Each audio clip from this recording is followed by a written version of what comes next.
తెలంగాణ రాష్ట్ర ముఖ్యమంత్రి వర్యులు మా నల్లమల్ల ముద్దుబిడ్డ, పాలమూరు ముద్దుబిడ్డ రేవంత్ రెడ్డి గారికి ఉస్మానియా విశ్వవిద్యాలయం నిండు హృదయంతో స్వాగతం పలుకుతున్నది.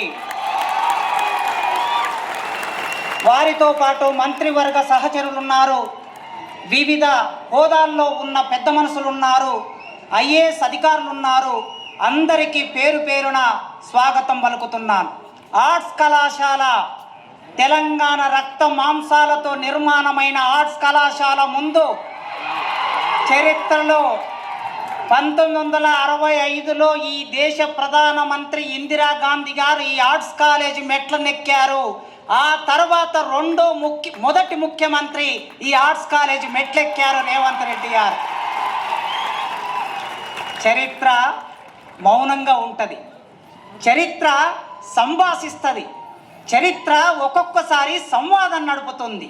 అలాంటి చరిత్రలో భాగమవుతున్న ముఖ్యమంత్రి వర్యులు ఎప్పుడో 25-30 ఏళ్ల కిందట గీతమ్మను ప్రేమించాడు, పెళ్లి చేసుకున్నాడు. కానీ ఈ మధ్య ఇంకొక అమ్మాయిని ప్రేమించాడు ముఖ్యమంత్రి గారు. విద్య అనే పేరు కలిగిన అమ్మాయిని ప్రేమిస్తున్నాడు. విద్య, వారు ప్రతి ఉపన్యాసంలో విద్య గురించి మాట్లాడుతున్నారు. నిన్న గ్లోబల్ సమ్మిట్లో కూడా విద్య గురించి మాట్లాడారు. ఆ విద్య అనే అమ్మాయిని ప్రేమిస్తున్నారు. ఆ ప్రేమ వారి గొంతులో ప్రాణం ఉన్నంత వరకు కొనసాగించాలని ఒక టీచర్గా కోరుకుంటున్నాను. మేము ఆగస్టు నెలలో మన విశ్వవిద్యాలయ వైస్ ఛాన్సలర్ గారు కుమార్ గారు నేను కలిసి ఒక అపాయింట్మెంట్ అడిగాం.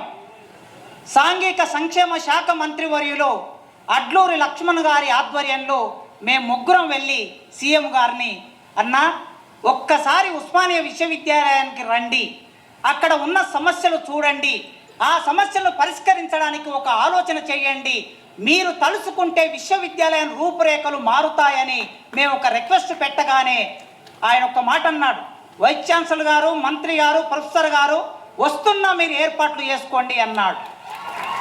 ఇచ్చిన మాట ప్రకారం మేము సభలు పెడితే మా దగ్గరికి వస్తే మేము వారికి ఓట్లే ఇచ్చేది లేదు, మేము చందాలు ఇచ్చేది లేదు, మేము డబ్బులు ఇచ్చేది లేదు.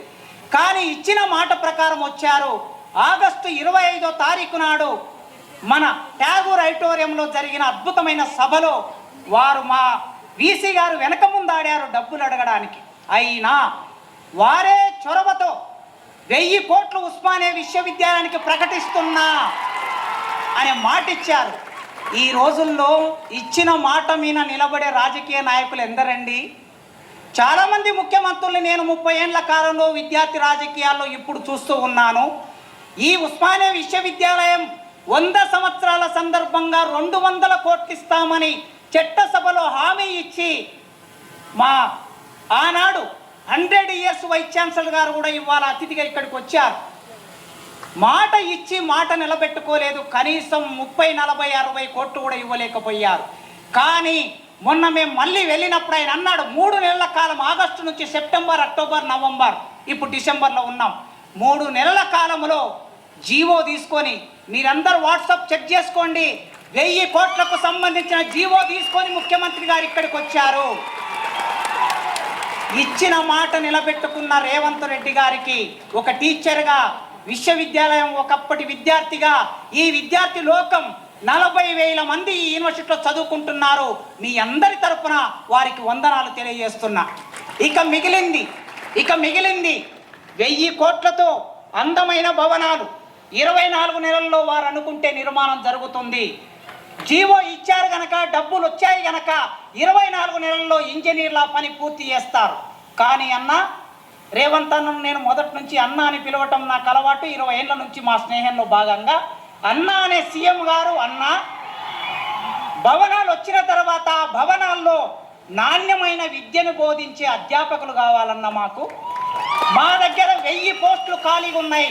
ఇప్పటి వరకు 15 సంవత్సరాల కాలంలో ఒక్క పోస్టు కూడా భర్తీ కాలేదు. మా విద్యార్థులు మీరు ఎప్పుడు అంటూ ఉంటారు, నాణ్యమైన విద్య కావాలంటారు. నాణ్యమైన విద్య కావాలంటే నాణ్యమైన విద్య బోధించే అధ్యాపకులు కావాలి. ఈ వేదిక మీద నుంచి నేను సవినయంగా కోరుకుంటున్నా, అధ్యాపకుల రిక్రూట్మెంట్కు సంబంధించి ఒక 15 రోజుల్లో మీరు ప్రాసెస్ మొదలు పెట్టారని మీరు మాట ఇస్తారని కోరుకుంటున్నాను. తప్పనిసరిగా చివరికి ఒక్క మాట చెప్పి ముగిస్తా. మేము మొన్న వీసీ గారు నేను వెళ్ళాం ఈ సమావేశానికి ఆహ్వానించడానికి.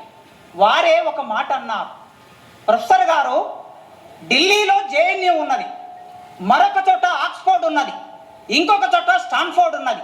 ప్రపంచంలో ఈ విశ్వవిద్యాలయాల పేరు చెప్పుకుంటున్నారు. మరి తెలంగాణలో హైదరాబాద్ నగరంలో 100 సంవత్సరాలు పూర్తి చేసుకున్న ఈ ఉస్మానియా విశ్వవిద్యాలయం పేరు వాటిలాగా చెప్పుకోవాలి కదా అన్నారు. చాలా మంచి మాట చెప్పారు వారు. ఆ మాట వారే చేయగలరు. ఖచ్చితంగా ఈ ఉస్మానియా విశ్వవిద్యాలయం నాకు 16 సంవత్సరాల సర్వీస్ ఉన్నది. మీరు ఇంకొక 1000 మందిని భర్తీ చేస్తే వాళ్ళు 30 ఏళ్ళు పనిచేస్తారు. రాజకీయ నాయకుల జోక్యం లేకుండా, ఎమ్మెల్యేల జోక్యం లేకుండా, ఎంపీల జోక్యం లేకుండా, మంత్రుల జోక్యం లేకుండా పూర్తిగా సెలక్షన్ కమిటీకి వదిలేయండి.